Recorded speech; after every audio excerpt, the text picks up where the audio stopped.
Hello guys, in this video I'm going to show you how to manage the notifications in the Brilliant application. The first thing you need to do is enter the app.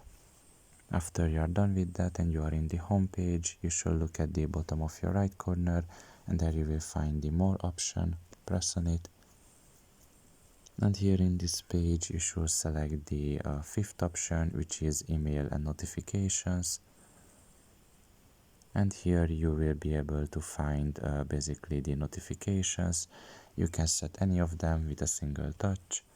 You can see in this case it was disabled, the reminders for the mobile, and you can enable it once again, and you can do the same basically with all the other notification settings.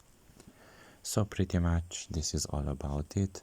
I hope this video was helpful to you. Thank you for listening and see you next time. Bye bye.